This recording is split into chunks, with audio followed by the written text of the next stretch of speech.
झारखंड में भाषा विवाद थमने का नाम नहीं ले रहा है। जब से जेटेट नियमावली बनाई गई और इससे भोजपुरी मगही अंगिका को हटाया गया, उसके बाद से ही झारखंड में विरोध के स्वर देखने को मिल रहे हैं। लेकिन इसको लेकर एक कमेटी का गठन किया गया, जिसमें 7 मंत्रियों को रखा गया है। 7 मंत्री जो है रिपोर्ट सौंपेंगे और उसके बाद आने वाले समय में फैसले लिए जाएंगे। लेकिन अब दीपिका पांडे सिंह जो ग्रामीण विकास मंत्री है, वो खुद प्रभारी के राजू से मुलाकात की है और उनका कहना है कि जेटेट की नियमावली से भोजपुरी मगही अंगिका को तो हटाया ही गया है, लेकिन 3 जनजातीय भाषाओं को भी हटा दिया गया है। इन दोनों मुद्दों को लेकर वो के राजू से मुलाकात की हैं। आखिर क्या कुछ निष्कर्ष निकला, आज इसी को लेकर हम चर्चा करेंगे। हमारे साथ हमारे वरिष्ठ सहयोगी मदन भी मौजूद है। मदन से बातचीत करते हैं कि मदन, अब जो भाषा विवाद है वो थमने का नाम नहीं ले रहा है। जेटेट नियमावली से भोजपुरी मगही अंगिका को हटाया गया, तब से कमेटी का गठन किया गया। अब 7 जो मंत्री है वो रिपोर्ट सौंपेंगे, लेकिन इसके साथ ही देखिए ये कहा जा रहा है कि 3 जनजातीय भाषाओं को भी इससे हटाया गया है, जिसको लेकर खुद दीपिका पांडे सिंह जो ग्रामीण विकास मंत्री है,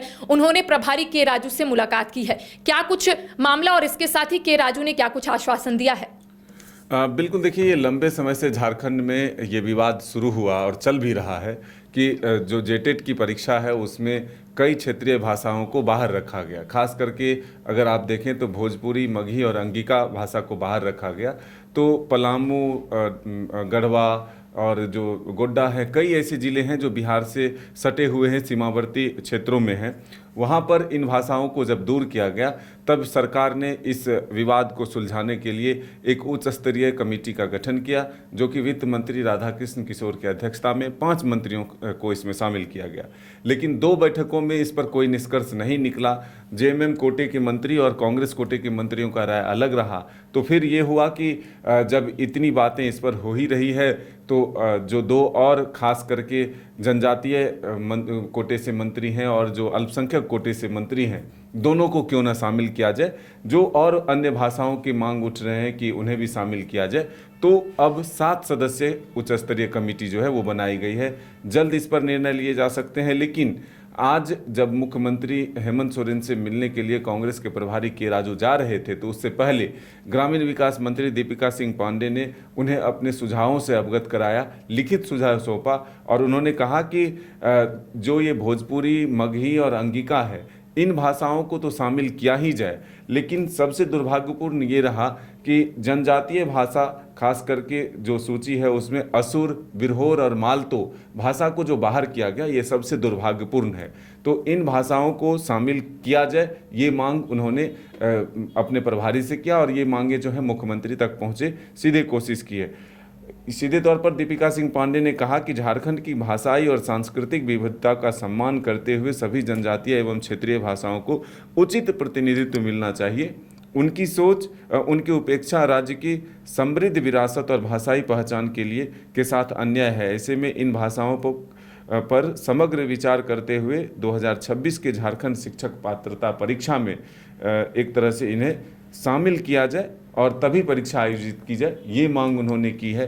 तो अब देखना होगा कि सरकार तक जब ये बातें पहुंची है तो सरकार क्या कुछ निर्णय लेती है। लेकिन इतना तो जरूर है कि भोजपुरी, मगही, अंगिका को लेकर के कांग्रेस खेमे के लोग ये लगातार मांग कर रहे हैं कि इन भाषाओं को शामिल किया जाए। जेएमएम कोटे के लोग कह रहे हैं कि अन्य भाषाओं को भी क्यों न जोड़ा जाए और इन भाषाओं को एक तरह से वैकल्पिक के तौर पर छोड़ने की भी सलाह उन्होंने दी है। लेकिन अब जो सूत्रों से जानकारी है, लेकिन अब जब मुख्यमंत्री तक ये बातें पहुंची है कि नहीं, इन भाषाओं को सम्मिलित करते हुए जो जनजातीय भाषाएं भी छूटी हुई है उनको भी शामिल किया जाए, तब सरकार क्या कुछ निर्णय लेती है, ये देखने वाली बात है। महज कुछ ही दिन बचे हैं, क्योंकि एक बार परीक्षा फॉर्म भरने के जो है डेट एक्सटेंड किए गए हैं, अब वो भी महज कुछ दिनों में खत्म होने वाला है। तो देखिए, ग्रामीण विकास मंत्री दीपिका पांडे सिंह 2 महत्वपूर्ण मुद्दों को लेकर के राजू यानी कि झारखंड प्रभारी से मुलाकात करने के लिए पहुंची थी। एक तो उनका कहना है कि भोजपुरी, मगही, अंगिका को नियमावली में शामिल नहीं किया गया। दूसरा उनका कहना है कि 3 जनजातीय भाषाओं को भी नहीं शामिल किया गया है। यह काफी दुर्भाग्यपूर्ण है। तो ऐसे में हम कह सकते हैं दीपिका पांडे सिंह अब अपनी आवाज को बुलंद कर रही हैं। लेकिन आखिरकार मुख्यमंत्री हेमंत सोरेन को ही फैसले लेने हैं। तो आने वाले समय में 7 मंत्री क्या कुछ रिपोर्ट सौंपेंगे और मुख्यमंत्री हेमंत सोरेन क्या कुछ फैसले लेंगे, तमाम अपडेट हम अपने दर्शकों तक पहुंचाएंगे। फिलहाल हमें दे इजाजत, नमस्कार। घर रहने का मकान भर नहीं, ये खुशियों की तिजोरी है। दरवाजे पर दस्तक देता पड़ोस, खिड़कियों से उमड़ आता आसमां।